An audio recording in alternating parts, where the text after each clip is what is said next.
I'm Laura, and today we're going to learn about Jeremiah. Jeremiah was a prophet. And prophets are people that come so close to God, and God comes so close to them, that they know what God wants. But the people don't always like the message, so it's not very easy to be a prophet. Jeremiah lived in the great city of Jerusalem after the Assyrian army had come and gone.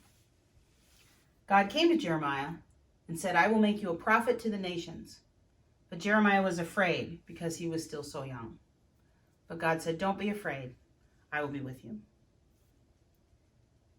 Jeremiah went all around the inside and the outside of the city walls of Jerusalem, blowing a trumpet called a shofar. And the people said, "Why are you blowing a trumpet?" And Jeremiah said, "You have gone too far away from God. God says, 'Come back.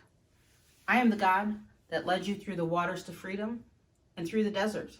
I gave you the 10 best ways to live. I am your God and you are my people. Come back." God showed Jeremiah things that would happen to Jerusalem that were so frightening, it would make the ears tingle of the people when they heard them. He said, "There is a nation that is coming that will attack us like a lion and destroy us like a wolf." But the people wouldn't listen. Jeremiah went to the temple and said, "Pay attention. Remember the 10 commandments, to love God and love people, and stop worshiping other gods. Change your ways, or God will come and tear down the temple." But the people wouldn't listen. God told Jeremiah to go and buy a linen belt and place it around his waist. Then he told them to take the belt and hide it among the rocks. Many days later, he told him to go back for the belt. But now the belt was ruined and useless. And God said, "My people are like this belt. They refuse to listen, and now they're useless."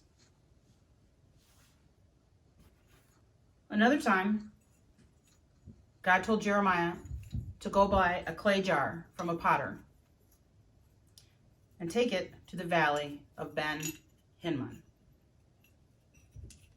There, in the presence of all the people, Jeremiah took the jar and smashed it. God said, "I will smash this nation and this city just as this jar is smashed and can't be repaired." And this made the people very angry. So they took Jeremiah and they put him in between pieces of wood called stocks, and they left him there overnight. And there's many times when Jeremiah was in prison because they did not like his message. While Jeremiah was prophesying, there were people called false prophets. And a false prophet are the people that would pretend to speak to God. They did not tell the truth. And this made God very sad and angry. God said he would punish false prophets by making them eat bitter food and poisoned water. He warned the people not to listen to them. But Jeremiah did tell the truth. And the Babylonians came, and they destroyed the city, and they took their king and the best people with them. They were in exile. They could not go home. The remaining people were very frightened. They wanted to run away. They decided to run away to Egypt, but they did not know if this was the right thing to do. So they asked Jeremiah, and Jeremiah asked God. But God said no. He said, "Don't run away." He promised to take care of the people. And they refused to listen, and they even forced Jeremiah to go with them. But even as the city lay in ruins, God spoke words of hope and consolation through Jeremiah, and they were written down and kept for us to read. God said, "I will bring health and healing to the city. I will bring my people. I will heal my people and give them peace. I will bring the people back from exile and rebuild the city as before. I will forgive them all their sins. A new king will be born, one who will do what is just and right in the land.